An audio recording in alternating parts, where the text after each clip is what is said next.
한파가 절정이었던 그날 저녁, 김 씨는 평소처럼 손이 얼어붙은 채로 걸레질을 하고 있었습니다. 아침부터 난방 없는 차가운 집에서 일하느라 온몸이 얼어붙은 지 오래였습니다. 그때 며느리의 전화가 걸려왔습니다. 어머님, 저희 30분 후에 집에 도착할 거니까 지금 난방 좀 켜주세요.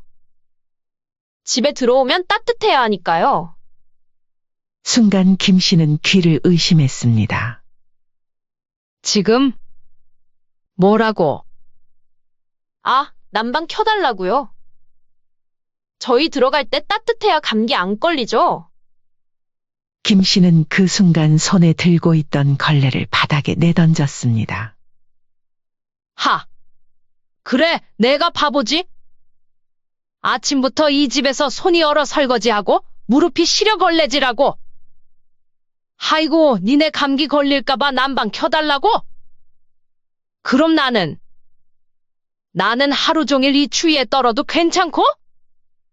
어머님, 아침에는 전기세 아낀다고 나보고 하루 종일 꽁꽁 얼어가며 일하라더니 이제 와서 너희 들어온다고 따뜻하게 해놓으라고? 나는 사람도 아니야? 김 씨의 목소리가 점점 커졌습니다.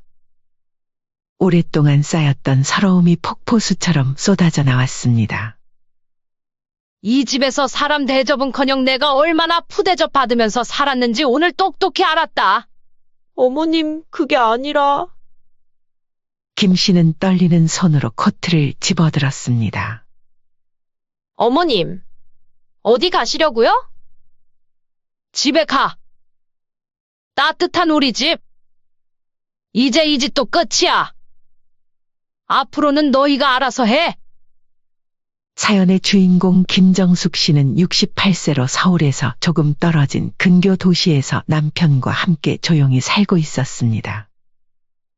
김 씨 부부는 아들 하나를 정성껏 키워냈고 이제는 아들이 며느리와 행복한 가정을 꾸리고 잘 사는 모습을 기대하고 있었습니다.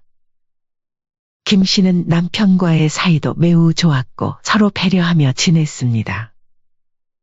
또한 경제적으로도 큰 걱정 없이 안정적인 노후를 맞이할 준비도 되어 있었습니다. 물론 김 씨는 아들과도 사이가 좋은 편이었지만 아무래도 결혼 이후 아들을 자주 만나지는 못했습니다. 어느 날 아들에게서 전화가 왔습니다. 바로 아들과 며느리가 첫 아이를 갖게 되었다는 소식이었습니다. 김 씨는 너무 기뻤습니다. 손주가 생긴다는 건 큰 기쁨이었고 집안에 새로운 활력이 될 거라 생각했습니다. 김 씨는 당장이라도 아들 집에 달려가고 싶었지만 전화기를 내려놓고 차분히 남편에게 이 소식을 전했습니다. 남편도 기뻐하며 아들과 며느리에게 축하 인사를 건넸습니다. 하지만 곧 아들이 걱정스러운 목소리로 부탁했습니다. 엄마, 이번에는 정말 엄마 도움이 필요해요.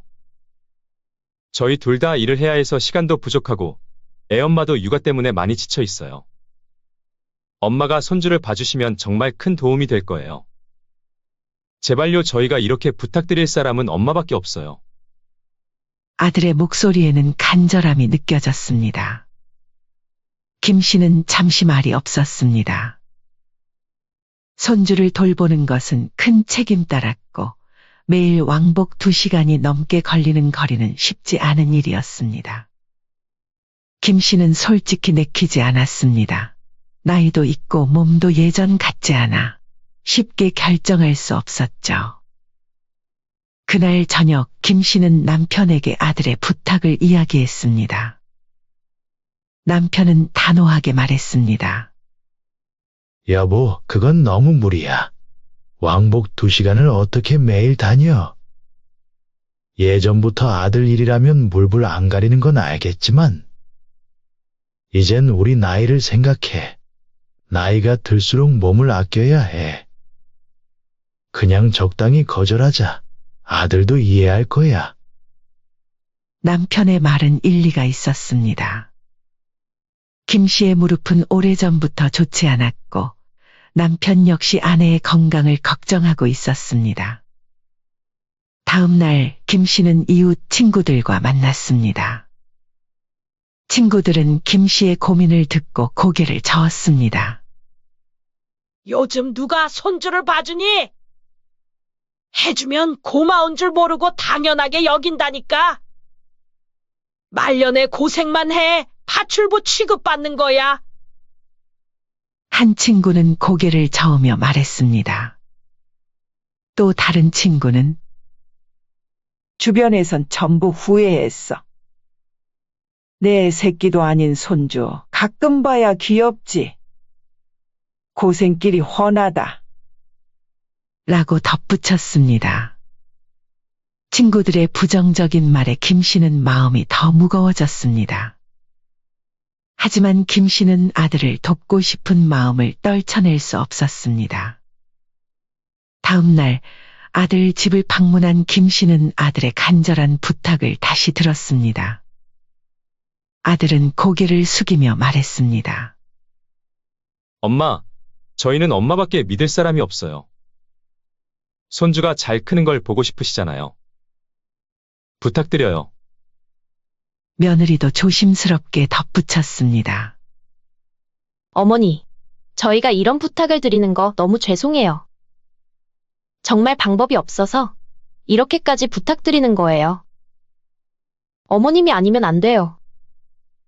김 씨는 잠시 망설였지만 곧 깊은 한숨을 내쉬며 미소를 지었습니다. 그래. 내가 손주 봐줄게. 나이 먹고 할 것도 없고 너희가 이렇게 부탁하는데 내가 돕는 게 맞겠지. 아들은 얼굴이 밝아지며 손을 꼭 잡았습니다. 정말 감사해요, 엄마. 엄마 덕분에 정말 큰 힘이 돼요. 그렇게 김 씨는 손주의 웃음과 아들 부부를 위해 매일 새벽 일찍 일어나 새벽 버스를 타고 아들 집으로 가는 생활을 시작했습니다. 김 씨는 아침 일찍 일어나 아직 어두운 길을 걸어 버스 정류장까지 갔습니다. 새벽 공기는 차가웠지만 부지런한 김 씨는 매일 아침 손주와 아들 부부의 아침밥을 준비하고 하루 종일 손주를 돌보며 집안일을 하다가 밤늦게야 집으로 돌아왔습니다. 손주와 놀아주고 재우고 아들이 퇴근할 때까지 기다리는 시간은 길었지만 그나마 김 씨는 손주의 웃음을 보며 힘을 낼 수 있었습니다. 이 생활은 김 씨에게 매우 힘든 일이었지만 김 씨는 아들과 손주를 위해 희생이라 생각하며 묵묵히 감내했습니다. 피로는 점점 쌓였지만 손주가 할머니 너무 좋아요. 라고 말할 때마다 그 모든 피로가 한순간에 사라지는 것 같았습니다. 하지만 그것과 별개로 김 씨의 몸은 점점 더 지쳐갔습니다. 무릎 통증은 점점 심해졌고 밤에 돌아오는 길에는 다리가 퉁퉁 부을 때도 많았습니다. 남편은 그런 김 씨를 보며 걱정이 깊어졌습니다. 처음에는 아들 내외가 김 씨의 도움에 진심으로 감사해 했습니다. 매일 아침이면 현관에서 신발을 신으며 아들이 어머니의 손을 꼭 잡았습니다. 엄마, 정말 감사해요. 저희 둘이서는 절대 못 살았을 거예요. 엄마가 이렇게 새벽부터 와주시고. 아들의 목소리에는 진심 어린 감사함이 묻어났고 그 모습을 보는 것만으로도 김 씨는 하루의 피로가 싹 가시는 듯 했습니다. 며느리도 퇴근길이면 어김없이 과일이나 간식거리를 사들고 왔습니다. 어머님, 제가 좋아하는 가게인데 어머님도 드셔보세요. 저희가 이렇게 맘 편히 직장 다닐 수 있는 건 다 어머님 덕분이에요. 처음 몇 달은 이렇게 행복했습니다. 새벽에 일어나 왕복 2시간이 걸리는 길을 오가는 것도 하루 종일 손주를 돌보고 집안일을 하는 것도 힘들지 않았습니다. 손주가 웃으며 할머니 부르는 소리에 절로 힘이 났습니다. 하지만 시간이 흐르면서 조금씩 변화가 찾아왔습니다. 어느 날부터인가 아들의 감사 인사가 이틀에 한 번으로 줄더니 일주일에 한 번이 되었습니다. 며느리의 퇴근길 선물도 한 달에 한 번으로 점점 뜸해지더니 어느새 완전히 사라져버렸습니다. 아, 어머님, 오늘은 회식이 있어서요. 손주 재워주시고 가세요. 에휴, 그래, 알겠다. 네, 수고하세요. 이제는 감사 인사 대신 부탁의 말들만 늘어갔습니다.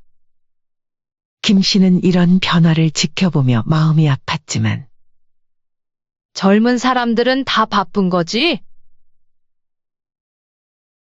라고 스스로를 달래며 하루하루를 보냈습니다. 매일 밤 김 씨는 어둑한 밤길을 걸어 버스정류장으로 향했습니다. 겨울이면 매서운 바람에 얼굴이 얼어붙었고 여름이면 푹푹 찌는 더위에 땀이 비오듯 했습니다. 하지만 그것보다 더 무거운 것은 점점 가정부처럼 변해가는 자신의 처지였습니다. 버스를 기다리며 김 씨는 한숨을 내쉬었습니다. 내가 뭐 하는 걸까? 아들 집 파출부도 아니고. 그래도 내 자식이니까, 내 손주니까. 근데 왜 이렇게 서러울까? 그러던 어느 날 며느리가 퇴근 후 김 씨를 조심스럽게 불렀습니다. 하루 종일 손주를 돌보느라 지친 김 씨의 얼굴은 피곤이 가득했지만 며느리는 그런 기색은 아랑곳하지 않는 듯했습니다. 어머님, 저희가 매달 드리는 생활비 말인데요. 응, 왜? 저희도 요즘 빠듯해서. 생활비를 조금만 줄여도 될까요? 어머님이 하율이랑 같이 드시는 간식이나 자질구레한 것들 좀 아끼시면. 김 씨는 순간 귀를 의심했습니다. 식탁 위에는 방금 전까지 김 씨가 손수 만든 반찬들이 가득했고 거실엔 손주를 위해 정성스레 준비한 간식이 가득했습니다. 매달 받는 생활비 100만 원은 대부분 필요한 물품과 가끔 손주의 간식을 사는 데 쓰였고 교통비를 제외하면 자신을 위해 쓸 수 있는 돈은 사실상 하나도 없었습니다. 그리고 어머님, 영수증도 좀 챙겨주세요. 제가 가계부 정리하면서 어머님이 사신 것들 항목별로 좀 체크하고 싶어서요. 마치 아랫사람 부리듯이 부탁하는 며느리의 말투에 김 씨는 깊은 모욕감을 느꼈습니다. 새벽부터 밤늦게까지 일하는 자신을 파출부보다도 못하게 대하는 것 같았습니다. 파출부는 그래도 제 월급을 받지만 자신은 손주를 위해 쓴 돈까지 일일이 영수증을 제출해야 하는 신세가 된 것입니다. 알겠다. 김 씨는 겨우 이 한마디를 뱉어냈습니다. 목구멍까지 차오르는 서러움을 삼키며 자리에서 일어났습니다. 그날 밤 집으로 돌아가는 버스 안에서 김 씨의 눈에서는 뜨거운 눈물이 흘렀습니다. 하지만 그때까지만 해도 김 씨는 이것이 시작에 불과하다는 것을 알지 못했습니다. 얼마 지나지 않아 더 큰 일이 벌어졌습니다. 어느 저녁 아들이 퇴근 후 늦게 들어와 이야기를 꺼냈습니다. 그날은 유독 손주가 보채고 때를 써서 김 씨는 하루 종일 아이를 안고 돌아다녀야 했습니다. 허리는 끊어질 듯이 아팠고 다리는 후들거렸습니다. 겨우 손주를 재운 뒤 소파에 앉아 잠시 눈을 붙이려는 찰나였습니다. 엄마, 저희가 둘째도 가질까 해요. 김 씨는 눈을 번쩍 떴습니다. 아들은 피곤해 지친 어머니의 얼굴은 안중에도 없는 듯 마치 일상적인 대화를 나누듯 편하게 말을 이었습니다. 둘째는 첫째보다 더 수월할 거예요. 엄마도 이제 익숙하시잖아요. 첫째도 이제 어린이집 가고. 김 씨는 숨이 막혔습니다. 첫째도 이렇게 힘든데 둘째라니. 매일 새벽에 일어나 밤늦게 들어가는 생활도 벅찬데 이제는 아기 둘을 돌보라니요. 김 씨의 머릿속은 순식간에 하얘졌습니다. 그리고 저희가 엄마한테 너무 미안해서 생활비는 20만 원 더 드릴게요. 얼마 전까지 생활비를 줄이자던 게 엊그제인데 이제 와서 둘째 육아를 조건으로 생활비를 더 주겠다는 말에 김 씨는 온몸에 소름이 돋았습니다. 마치 자신을 푼 돈으로 매수하려는 것 같았습니다. 저기, 그건, 김 씨가 입을 열어 거절의 말을 꺼내려는데 며느리는 김 씨의 복잡한 심경을 전혀 이해하지 못한 채 이미 결정된 일인 양 이야기를 이어갔습니다. 첫째도 잘 크고 있고, 둘째가 생기면 서로 의지가 될 거예요. 어머니도 좋으시죠? 김 씨는 그 자리에서 쓰러질 것만 같았습니다. 이제 겨우 첫째가 어린이집을 가게 되어 숨을 돌리나 했는데 또다시 영아부터 키워야 한다는 생각에 현기증이 났습니다. 하지만 아들과 며느리의 눈빛은 이미 긍정의 대답을 기다리고 있었습니다. 결국 그날 밤 김 씨는 한숨도 자지 못했습니다. 그렇게 며칠이 지나고 김 씨가 둘째 이야기로 마음이 무거울 때쯤 더 충격적인 제안이 들어왔습니다. 주말 오후 아들 내외는 김 씨를 마주 앉혔습니다. 거실에는 이상한 긴장감이 감돌았습니다. 평소와는 다른 분위기에 김 씨는 불안한 마음이 들었습니다. 아들이 며느리와 눈빛을 교환하더니 조심스럽게 입을 열었습니다. 엄마, 우리가 생각해봤는데요. 무슨 일인데? 매일 이렇게 오가시기 힘드시잖아요. 차라리 우리 집으로 이사 오시면 어떨까요? 아버지는 원래 집에 계시고, 김 씨는 순간 숨이 멎는 것 같았습니다. 40년 넘게 함께 살아온 남편과 떨어져 살라니요. 가슴이 찢어지는 것 같았습니다. 그건 안 돼. 아버지를 혼자 두고 어떡해. 김 씨가 단호히 거절하자 며느리가 재빨리 말을 이었습니다. 마치 미리 준비한 대사라도 되는 양 술술말이 나왔습니다. 어머님, 저희도 많이 고민했어요. 근데 어머님이 매일 오가시는 게 너무 힘들어 보이셔서. 아버님은 주말마다 뵐 수 있잖아요. 어차피 지금도 아버님이랑은 잘 못 보시기도 하시고요. 결국 김 씨는 그동안 참았던 감정이 터지고 말았습니다. 얘야, 넌 심호가 봉으로 보이냐? 누구들 때문에 내가 남편이랑 잘못 보는데 여기 와서 손주 보고 밥하고 청소하니까 내가 무슨 너희 집 파출부인 줄 알아? 그런데 이제는 뭐? 남편까지 혼자 두고 여기 와서 살으라고? 정신이 있는 거야? 없는 거야? 처음으로 강하게 자신의 뜻을 밝히자 아들 내외는 당황한 기색이 역력했습니다. 어머니, 저희는 그저 이제 그만해. 다시는 이런 말 꺼내지도 마. 알겠어? 늘 순하기만 하던 김 씨의 돌변한 모습에 아들 내외는 당황한 듯 서로의 얼굴만 쳐다볼 뿐이었습니다. 그렇게 김 씨의 단호한 거절 이후 아들과 며느리의 태도가 달라졌습니다. 특히 며느리는 김 씨의 눈치를 살피며 조심스럽게 행동했고 아들도 어머니를 대하는 태도가 한결 공손해졌습니다. 한동안은 정말 평화로웠습니다. 하지만 그날 일이 계속 마음에 걸렸는지 김 씨는 오히려 미안한 마음이 들었습니다. 내가 그날 애들한테 너무 심하게 말했나? 어쨌든 가족인데. 천성이 착한 김 씨는 자신이 그렇게 단호하게 화내버린 것이 못내 걸렸습니다.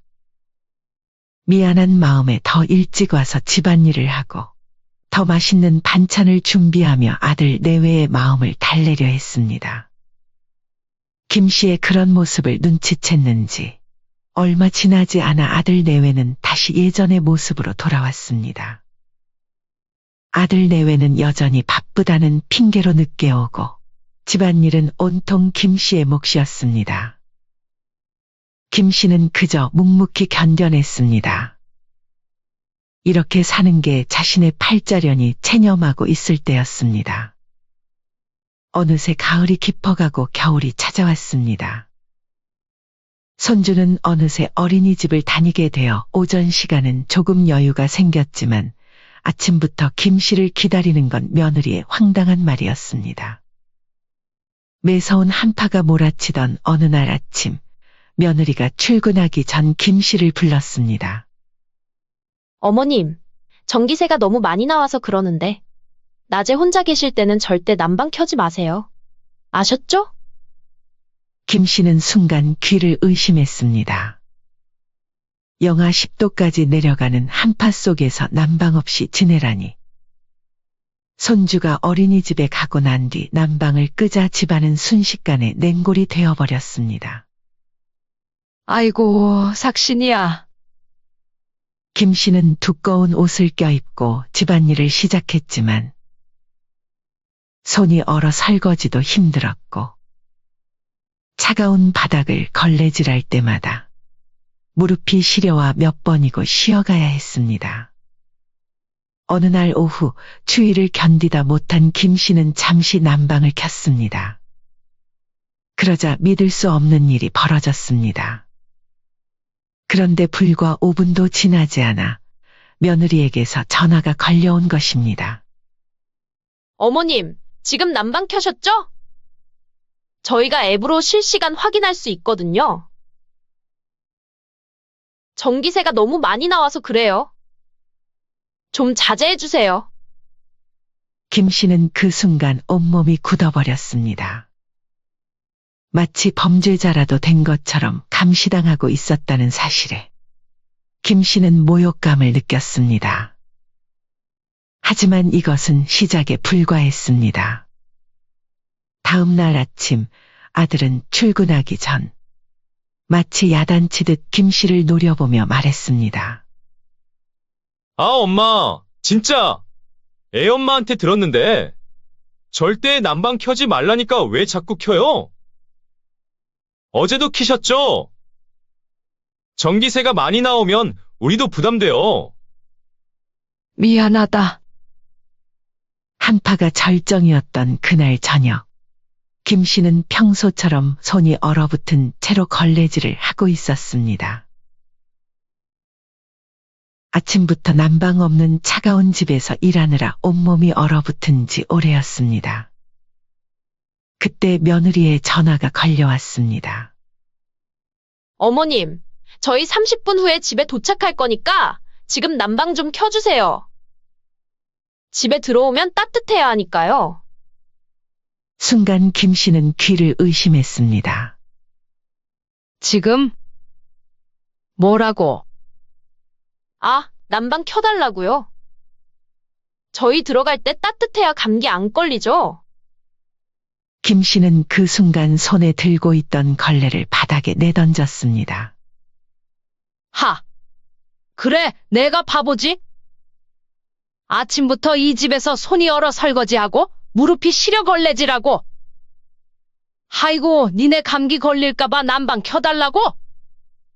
그럼 나는 하루 종일 이 추위에 떨어도 괜찮고? 어머님, 아침에는 전기세 아낀다고 나보고 하루 종일 꽁꽁 얼어가며 일하라더니 이제 와서 너희 들어온다고 따뜻하게 해놓으라고?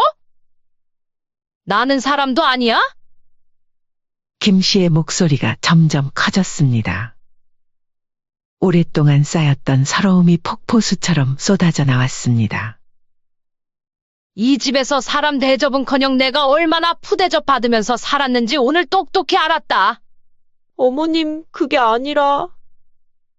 김 씨는 떨리는 손으로 코트를 집어들었습니다. 어머님, 어디 가시려고요? 집에 가. 따뜻한 우리 집. 이제 이 집도 끝이야. 앞으로는 너희가 알아서 해. 김 씨는 현관문을 힘껏 닫고 나왔습니다.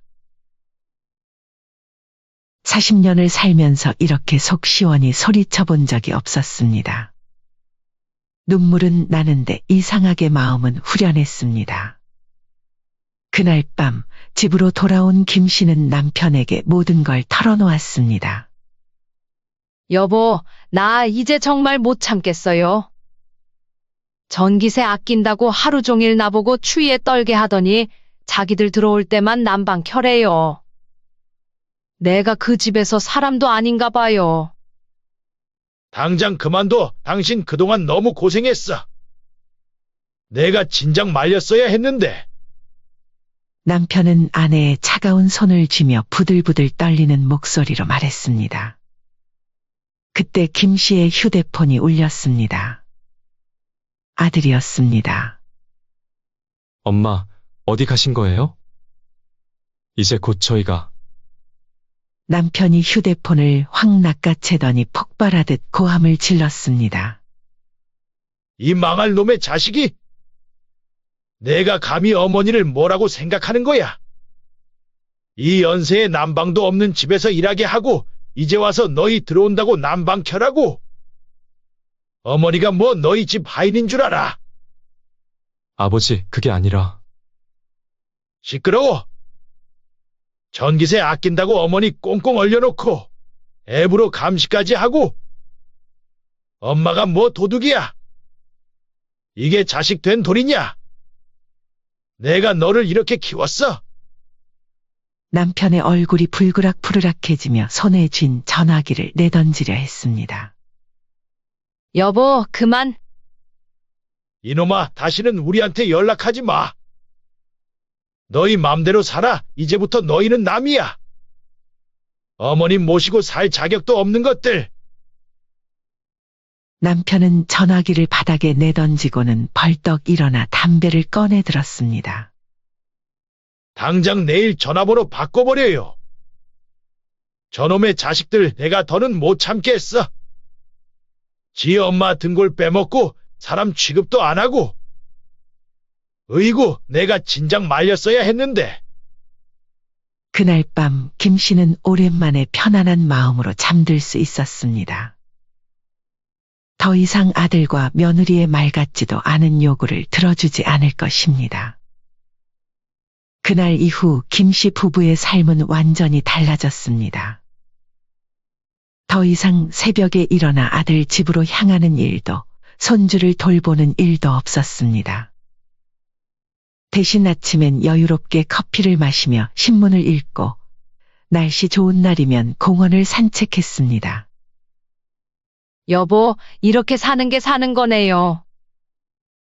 그동안 우린 뭐 하고 산 거예요? 그러게 말이야. 우리도 이제 우리 인생이 있다는 걸 깨달았네. 그러던 어느 날 아들 내외가 찾아왔습니다.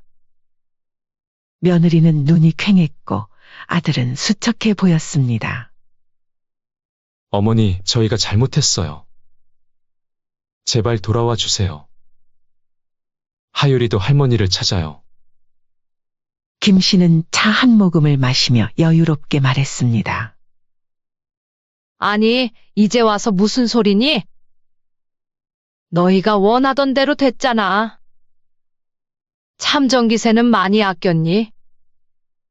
어머니, 제발요. 저희가 다 잘못했어요. 앞으로는 난방도 맘대로 트시고. 저희가 어머니가 얼마나 소중한지 이제서야 깨달았어요. 남편이 싸늘하게 말했습니다. 이제 와서? 너희 어머니 꽁꽁 얼려가면서 일하게 할 때는 언제고? 아버지, 저희가 1000번만번 잘못했어요. 앞으로는 생활비도 더 드리고. 어머님 모시는데 저희가 뭐든지 다 해드릴게요. 제발 한 번만 더 기회를 주세요. 김 씨가 웃으며 말했습니다. 이제 늦었어. 난 이제 나 좋은 대로 살 거야. 다음 주엔 아버지랑 제주도 가기로 했어. 거기서 일주일 동안 푹 쉬다 올 거야. 너희도 이제 너희 일은 너희가 알아서 해. 어머니, 제발요. 저희가 무릎이라도 꿇을까요? 아, 참. 이제 전화하지 마렴. 문화센터도 다니고 등산도 다니느라 바빠서 전화 받을 시간도 없을 것 같아. 너희도 이제 너희 인생 살고 우리도 우리 인생 살자. 아들 내외는 고개를 푹 숙인 채 발길을 돌려야 했습니다. 현관문이 닫히자 김씨 부부는 환하게 웃었습니다. 그렇게 김씨 부부의 새로운 생활이 시작되었습니다. 아침마다 공원을 산책하고 지역문화센터 도예 교실에서는 착하고 성격 좋은 김씨는 인기 만점이었습니다. 남편은 등산 동호회에서 새로운 친구들을 사귀었고 주말이면 부부가 함께 산행을 다녔습니다. 한편 아들 집은 하루가 다르게 엉망이 되어갔습니다. 냉장고에는 김씨가 담가두던 반찬들이 사라진 지 오래였고 배달 음식 그릇들만 쌓여갔습니다. 손주는 어린이집에서 돌아오면 할머니를 찾아 울었고 며느리는 육아와 직장을 병행하느라 녹초가 되어갔습니다. 여보, 우리 어머니한테 다시 한 번만 부탁해 볼까요? 우리가 그동안 엄마를 얼마나 서운하게 했는데. 이제 와서. 둘째 계획은 물 건너갔고 맞벌이도 힘들어져 결국 며느리가 회사를 그만둬야 했습니다. 그제서야 그들은 김씨의 헌신이 얼마나 큰 것이었는지 깨달았습니다. 그래도 김씨는 행복했습니다.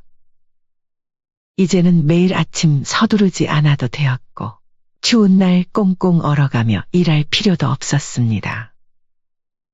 도예 교실에서 만든 작품들로 집안은 더욱 아늑해졌고 김씨의 남편도 등산으로 다져진 체력 덕에 오히려 더 건강해졌습니다.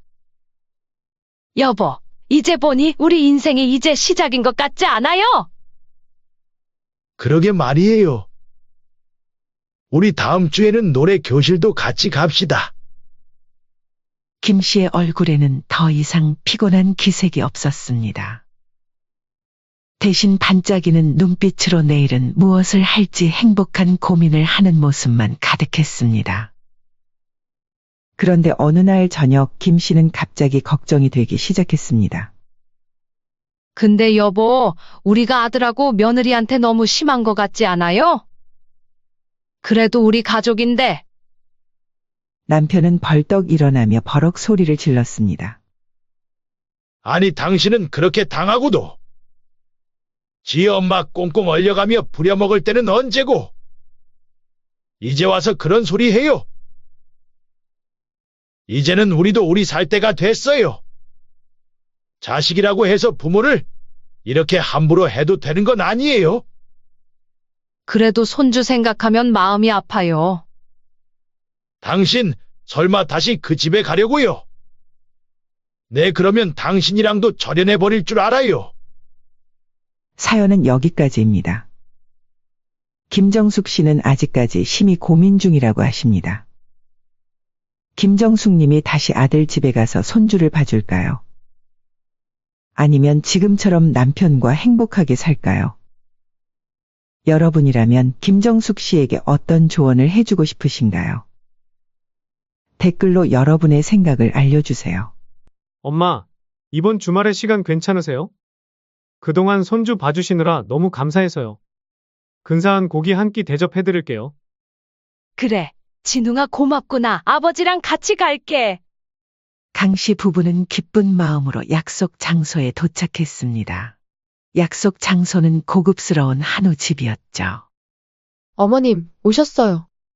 며느리의 표정은 어딘가 불편해 보였습니다. 마치 이 자리에 오고 싶지 않았는데 억지로 나온 사람처럼 보였죠. 어머님, 여기 비빔밥이 유명한데 고기보다 비빔밥이나 찌개가 더 좋지 않을까요? 고기 먹자고 불렀는데 갑자기 왜 비빔밥을 권하지 하는 의문이 들었지만 분위기를 해치지 않기 위해 아무 말 하지 않았습니다. 무슨 소리야, 여보. 고깃집이면 고기를 먹어야지. 여기 주문이요. 맛있게 드세요, 어머니. 강 씨는 미소를 지었지만 며느리의 표정이 굳어지는 것을 놓치지 않았습니다. 그날 저녁 강 씨의 휴대폰에 한 통의 메시지가 도착했습니다. 어머님, 아버님이랑 드신 2인분 13만 원 송금 부탁드립니다. 계좌 여기로 보내주세요. 아니 이게 무슨, 우리가 먹은 건 맞지만 분명 아들이 한 끼 대접한다고 해서 나간 건데 며느리는 왜 우리가 먹은 밥값을 보내달라고 하는 거지? 그래도 부모인데 밥 한 번 사기가 그렇게 어려울까? 안녕하세요. 이 사연의 주인공은 64세 강영순 씨입니다. 강 씨는 남편과 함께 서울 성동구의 한 빌라에서 조용히 살아가는 평범한 주부였습니다. 40년간 남편과 함께 작은 잡화점을 운영하며 모은 돈으로 이 집을 장만했고 이제는 소소한 노후를 보내고 있었습니다. 강 씨의 아들은 4년 전 직장 동료였던 지금의 며느리와 연애 끝에 결혼했습니다. 아들은 대기업에 다니며 안정적인 수입을 올리고 있었고 며느리는 결혼 후 퇴사하여 전업주부로 지내고 있었습니다. 처음 며느리를 만났을 때부터 강 씨는 그녀의 꼼꼼하고 알뜰한 성격을 눈여겨보았습니다. 요즘 애답지 않게 참 알뜰하네. 며느리는 매우 절약 정신이 강한 사람이었습니다. 그렇다 보니 결혼 후에는 며느리가 경제권을 전적으로 맡게 되었고 아들은 월급을 모두 며느리에게 맡기고 필요한 용돈만 받아 쓰는 형태로 생활했습니다. 아들은 회사 점심값과 교통비를 제외하면 거의 쓸 돈이 없다고 했지만 강 씨는 그저 젊은 부부의 미래를 위해 저축하는 모습이 기특했습니다. 아들도 조금 불편해 보이긴 했지만 아내의 결정에 따르는 듯 했습니다. 강 씨와 남편은 결혼 초기부터 아들 부부에게 여러 도움을 주었습니다. 매달 용돈도 챙겨주고 비싼 가전제품도 사주는 등 특히 강 씨는 아들보다 며느리를 더 챙겨주었습니다. 가족이 되었으니까 이 정도 지원은 해줄 수 있다고 생각했죠. 하지만 며느리는 시댁에 대한 지출도 매우 아꼈습니다. 명절이나 생신 때도 특별히 챙기는 일이 없었고 어버이날에도 형식적인 문자 메시지만 보내는 정도였고 그마저도 이제는 잘하지 않았습니다. 강 씨도 처음에는 선물 없이 연락만 하는 게 무한할 수도 있지라고 생각했습니다. 강 씨는 그런 상황에 서운함을 느꼈지만 요즘 사는 게 많이 어려운가 보다. 우리 때보다 어려운 시대니까. 하고 이해하려 했습니다. 사실 강 씨는 남편에게도 이 이야기를 꺼내보았지만 남편은 자식 일에 너무 간섭하지 말자라며 크게 신경 쓰지 않았습니다. 그러던 어느 날 아들로부터 직접 전화가 걸려왔습니다. 엄마, 이번 주말에 시간 괜찮으세요? 요즘 손주 봐주시느라 너무 감사해서요. 근사한 고기 한 끼 대접해드릴게요. 강 씨는 최근에 며느리가 취미 생활이나 친구를 만난다며 바쁘다고 할 때마다 아들 집에 가서 손주를 봐주는 일이 많아졌습니다.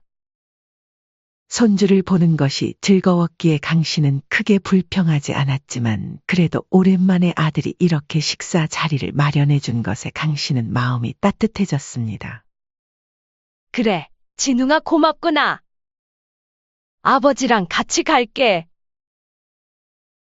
강 씨 부부는 기쁜 마음으로 약속 장소에 도착했습니다. 고급스러운 한우 집이었죠. 아들과 며느리가 이미 자리에 앉아 있었고 손주는 친정에 맡겼다고 했습니다. 어머님, 오셨어요. 오늘은 남편이 꼭 모시고 싶다고 해서요.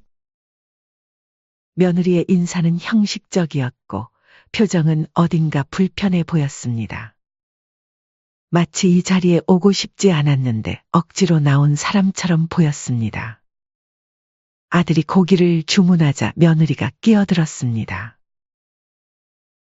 어머님, 여기 비빔밥이 유명한데. 고기보다 비빔밥이나 찌개가 더 좋지 않을까요? 강 씨는 속으로 아들은 고기 먹자고 불렀는데 왜 비빔밥을 권하지 하는 의문이 들었지만 분위기를 해치지 않기 위해 아무 말 하지 않았습니다. 이에 아들은 깜짝 놀라며 말했습니다. 무슨 소리야, 여보. 고깃집이면 고기를 먹어야지. 여기 주문이요. 아들이 고기 한 점을 강 씨의 앞접시에 놓아주었습니다. 맛있게 드세요, 어머니. 이건 특별히 좋은 부위예요. 강 씨는 미소를 지었지만 며느리의 표정이 굳어지는 것을 놓치지 않았습니다. 식사 내내 강 씨는 자신도 모르게 며느리의 표정을 살피며 음식을 조금씩만 먹었습니다. 많이는 못 먹겠네. 나이 들면 입맛이 없어져서. 강 씨는 그렇게 말하며 식사를 일찍 마쳤습니다. 강 씨가 원래는 좋아하는 고기였지만 왠지 모를 불편함에 평소처럼 즐기지 못했습니다. 식사가 끝나갈 무렵 며느리가 먼저 카드로 결제했고 강 씨와 남편은 아들과 며느리에게 덕분에 잘 먹었다라고 말하고 집으로 향했습니다. 택시를 타고 집에 돌아온 강 씨 부부는 오랜만에 아들을 만난 것이 즐거웠다며 이야기를 나눴습니다. 하지만 그날 저녁 강 씨의 휴대폰에 한 통의 메시지가 도착했습니다. 어머님, 두 분 드신 2인분 13만 원 송금 부탁드립니다. 여기로 보내주세요. 강 씨는 메시지를 보고 한동안 말을 잇지 못했습니다. 아들이 고기 한 끼 대접하겠다고 해서 나간 자리였는데 갑자기 밥값을 요구받는 상황이 당황스러웠습니다. 여보, 이게 무슨...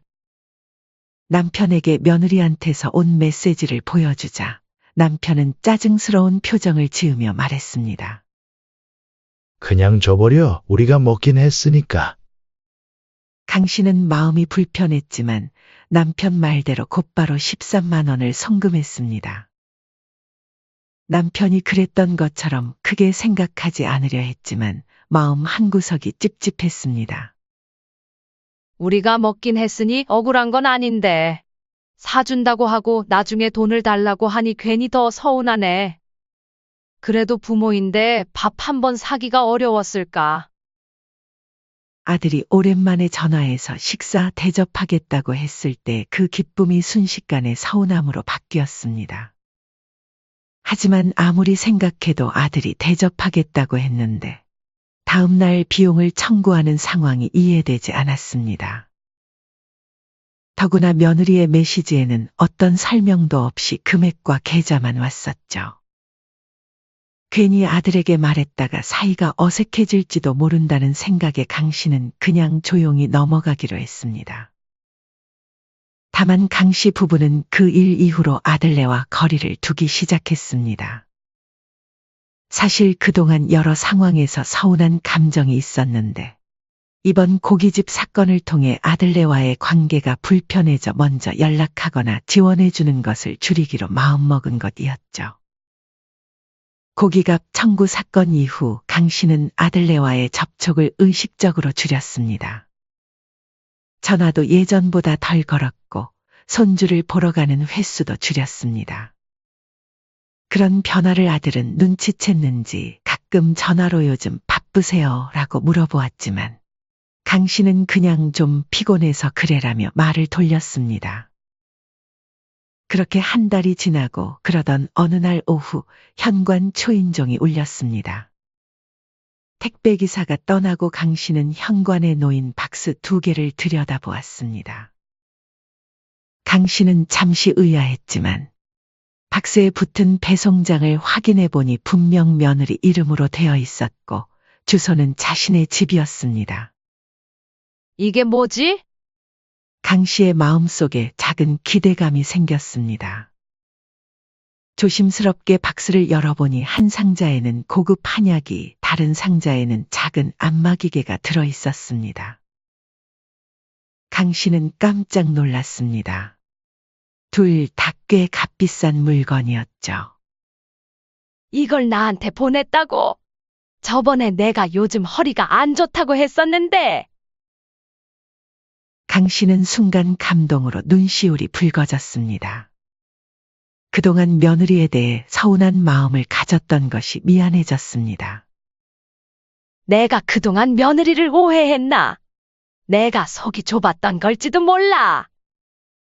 며느리에게 처음 받아보는 선물에 감동한 강 씨는 바로 며느리에게 전화를 걸었습니다. 통화 연결음이 몇 번 울리고 나서야 며느리가 받았습니다. 네, 어머님. 며느리의 목소리는 다소 딱딱했습니다. 주영아, 방금 택배 받았어. 한약이랑 안마기계 정말 고맙다.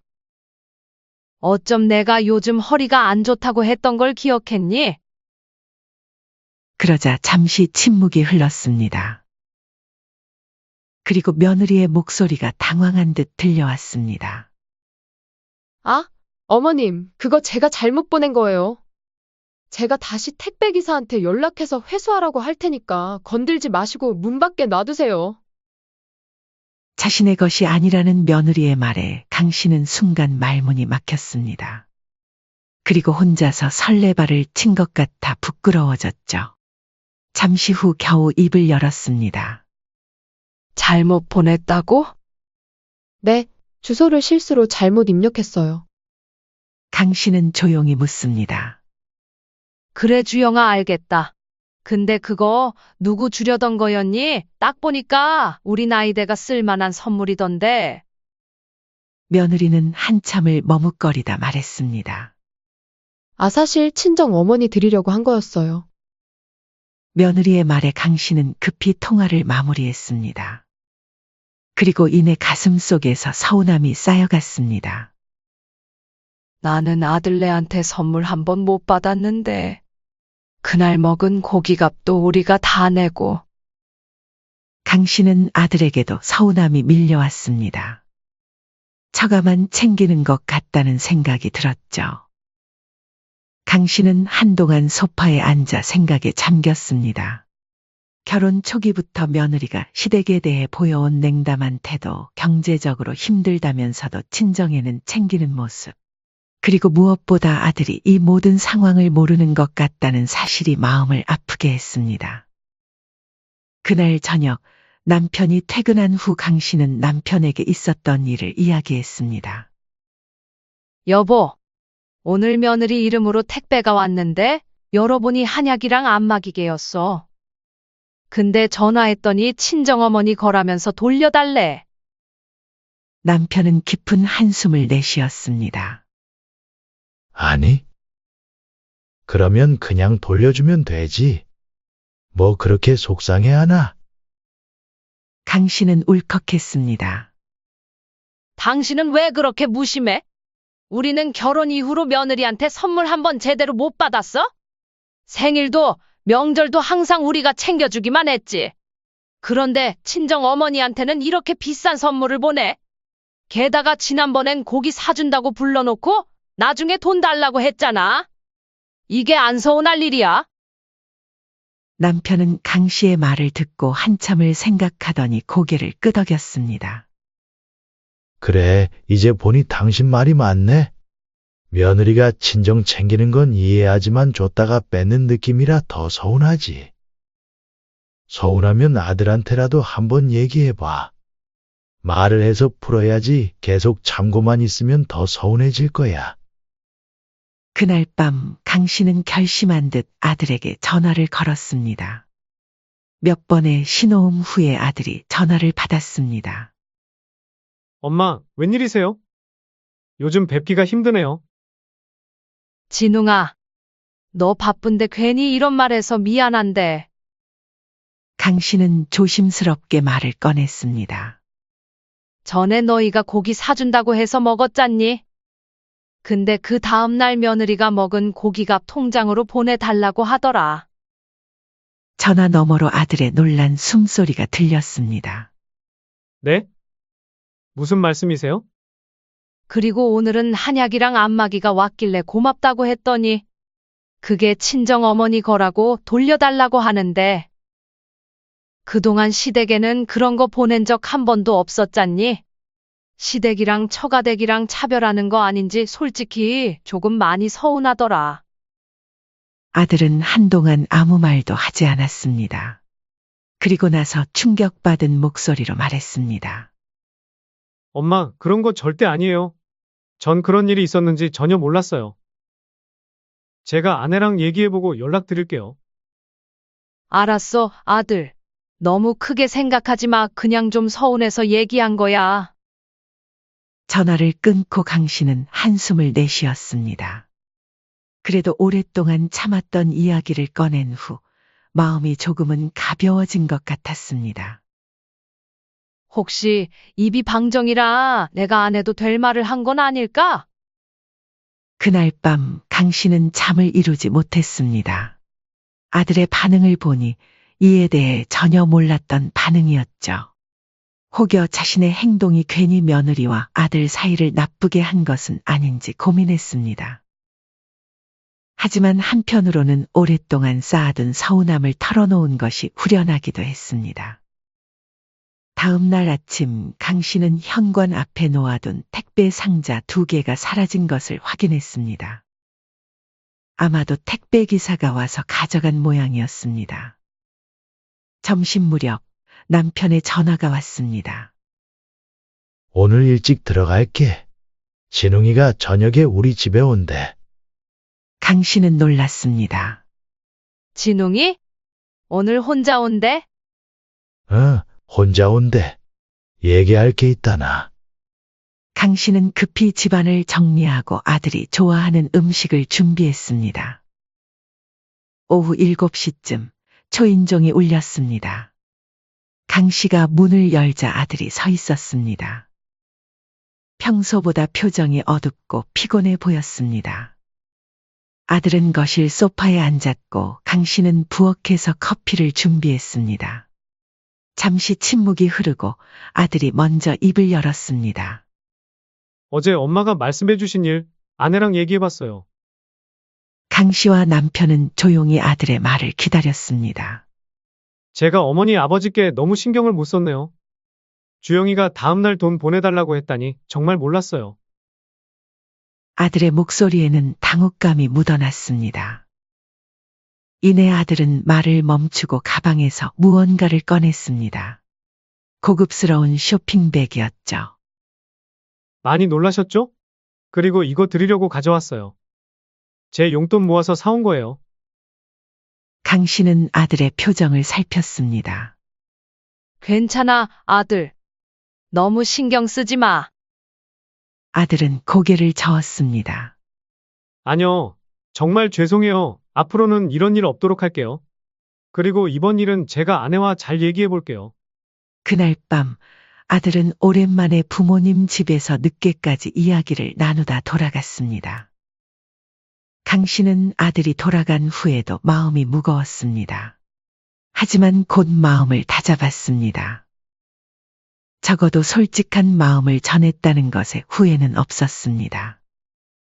그렇게 이 일은 작은 해프닝으로 마무리되는 듯 싶었습니다만 다음 날 아침 강 씨의 휴대폰 알림음이 울렸습니다. 은행 입금 메시지였습니다. 아들이 보낸 13만 원이 계좌에 들어와 있었습니다. 잠시 후 아들의 문자가 도착했습니다. 엄마, 정말 죄송해요. 주영이도 잘못한 거 인정했어요. 다시는 이런 일 없게 할게요. 강 씨는 안도의 한숨을 내쉬었습니다. 적어도 아들이 상황을 이해했고 며느리도 잘못을 인정했다니 다행이라고 생각했습니다. 강 씨도 그렇게 마음을 다잡으려 했습니다. 하지만 마음 한구석에서는 여전히 찝찝함이 남아 있었습니다. 그로부터 며칠이 지난 어느 날 오후 강 씨는 TV를 보며 휴식을 취하고 있었습니다. 갑자기 휴대폰이 울렸습니다. 발신자를 확인하니 며느리였죠. 강 씨는 일순간 긴장했지만 평온한 목소리로 전화를 받았습니다. 그래, 주영아. 전화 너머로 들려오는 며느리의 목소리는 차갑고 날카로웠습니다. 어머님, 저 하나만 여쭤볼게요. 강 씨는 순간 긴장하며 조심스럽게 대답했습니다. 그래, 뭔데 그러니? 그런 사소한 일을 남편한테 굳이 얘기하셨어야 했어요? 예상치 못한 며느리의 따지는 듯한 말투에 강 씨는 몹시 당황했습니다. 혹시 그때 내가 아들한테 말한 것 때문에 그러니? 며느리는 강 씨의 말을 끊고 계속 말했습니다. 그런 건 그냥 속으로만 넘기시면 안 됐나요? 굳이 남편한테 말해서 집안 분위기 망치셨어야 했냐고요. 아니, 그냥 조금 서운해서 풀어보려고 전화한 거야. 나쁜 뜻은 없었어. 너무 그렇게 열내지 말렴. 며느리의 목소리가 더욱 싸늘해졌습니다. 어머니만 아무 말씀 안 하셨으면 아무 문제 없었을 거예요. 저도 하루 종일 아이 키우고 집안일 하느라 고생하는데 그 정도는 이해 좀 해주시지. 그걸 남편한테 말해서 뭐 어쩌시려고요? 왜요? 갈라놓으시려고요? 며느리의 말에 강 씨는 충격을 받았습니다. 목소리까지 떨며 간신히 말했습니다.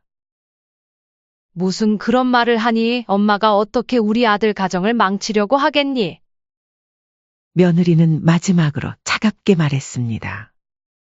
마지막으로 말씀드릴게요. 앞으로 이런 식으로 남편이랑 이간질 하시면 저희 부부 계속 이렇게 못 살아요. 알겠어요? 전화는 그렇게 일방적으로 끊기고 강 씨는 말문이 막힌 채 수화기를 내려놓았습니다. 이내 눈물이 주르륵 흘러내렸습니다. 강 씨는 그날 저녁 남편에게 있었던 일을 얘기했습니다. 이를 들은 남편은 길길이 날뛰기 시작했죠. 뭐라고? 며느리가 당신한테 그런 말을 했다고? 이게 말이 되나? 강 씨는 흐느끼며 말했습니다. 너무 서러워. 내가 뭘 그렇게 잘못했다고. 남편은 한동안 아무 말도 하지 않다가 결연한 표정으로 말했습니다. 이건 그냥 넘어갈 일이 아니야. 당장 아들네를 집으로 부르자. 오늘 따끔하게 얘기해야겠어. 남편은 곧바로 아들에게 전화를 걸었습니다. 진웅아, 지금 당장 주영이랑 같이 집에 와라. 중요한 얘기가 있다. 아들은 아버지의 목소리에서 심상치 않음을 느꼈습니다. 아버지, 무슨 일이세요? 전화로는 얘기 못해. 무조건 며느리도 함께 와라. 1시간 후 아들과 며느리가 도착했습니다. 강 씨는 여전히 눈이 붉은 채였고 남편의 표정은 굳어 있었습니다. 거실에 마주 앉자 남편이 먼저 입을 열었습니다. 주영아, 오늘 낮에 우리 집사람한테 전화해서 뭐라고 했나? 며느리는 잠시 당황한 듯 했지만 곧 태연하게 대답했습니다. 아, 그거요? 어머님께서 너무 사소한 일로 저희 부부 사이에 문제를 만드시는 것 같아서 말씀드렸어요. 아들은 놀란 표정으로 며느리를 쳐다봤습니다. 뭐? 당신 우리 엄마한테 전화해서 따졌다고. 며느리는 어깨를 으쓱하며 말했습니다. 따진 게 아니라 의견을 말씀드린 거예요. 어머님이 우리 부부 사이를 이간질하신다고 생각했어요. 아들은 분노를 억누르며 차분하게 물었습니다. 진심으로 그런 생각을 한 거야? 엄마가 우리 부부 사이를 이간질한다고. 며느리는 어깨를 으쓱했습니다. 나는 그냥 너무 예민하시니까 웬만하면 넘기셨으면 했다는 거지. 그날 고기건도 그래 드시고 돈 달라고 한 건 우리가 사정이 넉넉치 않으니까 그랬던 거고. 아들의 목소리가 점점 높아졌습니다. 너는 사정 안 좋다고 하면서 그동안 공용통장에서 나 몰래 친정에 고급 가전제품이랑 해외여행까지 보내드렸다가 걸렸었잖아? 그때도 내가 한번 봐줬는데 정말 너무하는 거 아니야? 충격을 받은 강 씨가 놀란 표정으로 아들에게 물었습니다. 뭐라고? 그게 사실이니? 아들이 부모님께 죄송한 표정으로 말했습니다. 네, 결혼하고 월급이나 생활비 같은 경제권을 아내가 관리하고 있다 보니 저도 며칠 전에 우연히 알게 됐어요. 아내를 다그쳐서 물어봤더니 거의 1,000 가까이 썼다고 이실 찍고 하더라고요. 며느리도 지지 않고 맞받아쳤습니다. 그건 내 돈으로 한 거야. 아들은 잠시 말을 멈췄다가 물었습니다. 당신 돈?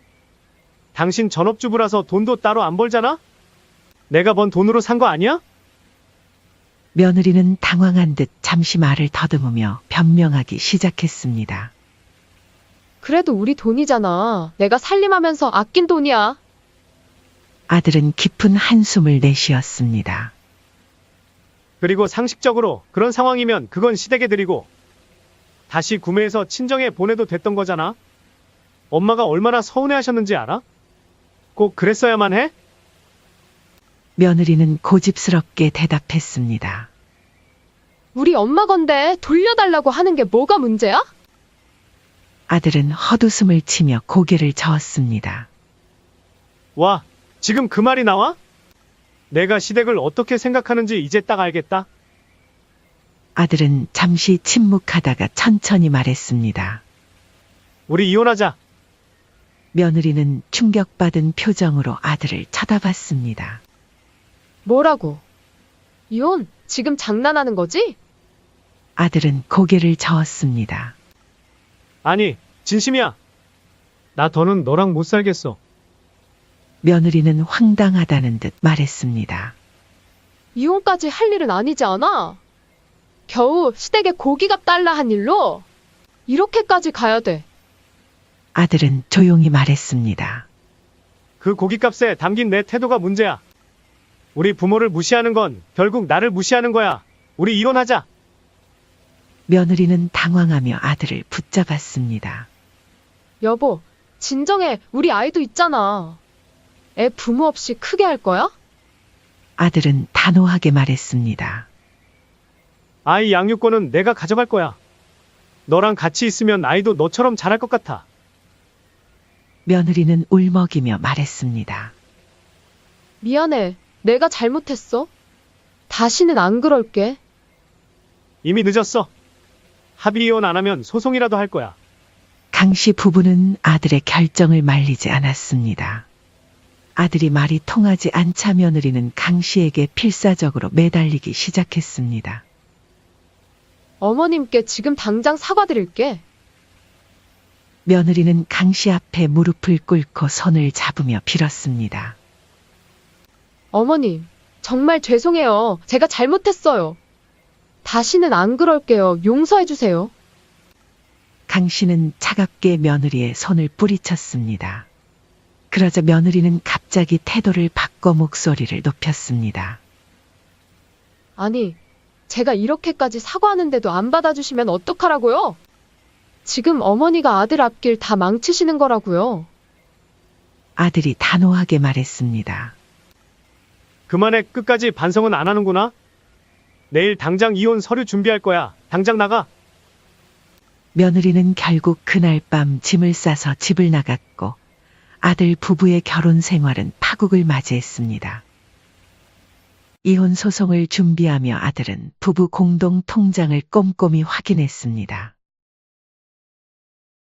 잔액이 예상보다 많이 부족한 것을 보고 의아해하던 아들은 거래 내역을 하나하나 살펴보기 시작했습니다. 이게 뭐지? 매달 100만 원씩 빠져나갔네? 거래 내역을 추적한 결과 며느리가 결혼 이후 매달 친정으로 100만 원씩 송금해온 사실이 드러났습니다. 명절이나 친정 부모님 생신에는 추가로 더 많은 금액이 나간 것도 확인됐습니다. 아들은 분노를 억누르지 못했습니다. 변호사 사무실에서 재산 분할 협의를 위해 만난 자리에서 아들은 며느리에게 서류를 내밀었습니다. 우리 부모님에겐 용돈 한 번 없었으면서 친정엔 매달 그렇게 보내고 있었던 거야? 며느리는 기가 죽은 목소리로 고개를 숙이며 말했습니다. 미안해. 용서해줘. 시댁 부모님도 챙겨야 하는데 내가 너무 이기적이었어. 아들은 차분히 말했습니다. 됐다. 너 같은 사람이랑 말이 통하겠냐? 지금까지 너가 한 행동 다 되돌려 받을 줄 알아? 이혼 협의는 결국 불발되었고 소송으로 이어졌습니다. 아들은 철저하게 증거를 수집하며 강경한 입장을 고수했습니다. 그리고 법정에서 며느리는 울먹이며 말했습니다. 저는 이혼하고 싶지 않습니다. 시어머니께 못할 짓을 했고 남편도 속인 거 다 인정합니다. 다신 안 그러겠습니다. 기회를 주세요. 하지만 판사는 아들의 손을 들어주었습니다. 며느리의 경제적 배신과 시댁에 대한 홀대가 혼인 파탄의 주요 원인으로 인정받았고 결국 재판에서도 아들이 승소했습니다. 재판이 진행되는 동안 강 씨는 조용히 아들을 지켜봤습니다. 한때는 며느리를 친딸처럼 아꼈던 그 마음이 이제는 차가운 바람만 남았습니다. 진웅아, 이젠 내가 너 자신을 위해 살아. 엄마는 괜찮다. 재판이 끝난 며칠 후 며느리가 시댁을 찾아왔습니다. 현관 앞에 무릎을 꿇고 흐느끼며 사과했습니다. 어머님, 정말 잘못했어요. 제가 너무 어리석었어요. 한 번만 용서해 주세요. 며느리는 계속해서 눈물을 흘리며 빌었고 강 씨는 그 모습을 보며 한숨을 내쉬었습니다. 진심으로 반성하는 것 같기도 했지만 이미 깨진 신뢰는 쉽게 회복되지 않았습니다. 주영아, 미안하지만 너무 늦었어. 강 씨는 조용히 현관문을 닫았습니다. 더 이상 할 말도 들을 말도 없었습니다. 결국 아들은 이혼을 했습니다. 소송 과정에서 며느리는 자신의 잘못을 인정하고 재산 분할에서 상당 부분을 포기했으며 그동안 몰래 사용한 돈의 일정 부분을 갚기로 합의했습니다. 그리고 손주의 양육권은 아들에게 돌아갔습니다. 시간이 흘러 강 씨 가족은 서서히 평온을 되찾았습니다. 아들은 매주 손주를 데리고 부모님을 찾았고 강 씨 부부는 손주와 함께하는 시간이 가장 행복했습니다. 아들은 회사에서도 승진하며 안정적인 생활을 이어갔고 주말마다 부모님과 함께 가족 나들이를 즐겼습니다. 손주는 할머니, 할아버지의 사랑을 듬뿍 받으며 밝게 자라났습니다. 어느 날 저녁 가족이 모여 식사를 하던 중 강 씨가 아들에게 말했습니다. 진웅아, 참는 게 미덕이라고 생각했는데 그게 아니더라. 잘못된 건 잘못됐다고 말해야 해. 그리고 때 용기 있게 결정해줘서 고마워. 아들은 어머니의 손을 꼭 잡으며 답했습니다. 엄마, 저도 깨달았어요. 가족을 소중히 여기지 않는 사람과는 함께할 수 없다는 걸요. 강 씨의 남편도 거들었습니다. 우리 가족이 더 단단해진 것 같아. 보기 좋구만. 강 씨는 아들을 바라보며 미소 지었습니다. 비록 가정이 깨지는 아픔을 겪었지만 오히려 가족의 소중함을 더 깊이 느끼게 된 순간이었습니다. 이렇게 강 씨 가족은 새로운 시작을 맞이했습니다. 사연은 여기까지였습니다. 구독, 좋아요, 댓글은 영상 제작에 큰 힘이 됩니다. 인생의 쉼표를 시청해 주셔서 감사합니다.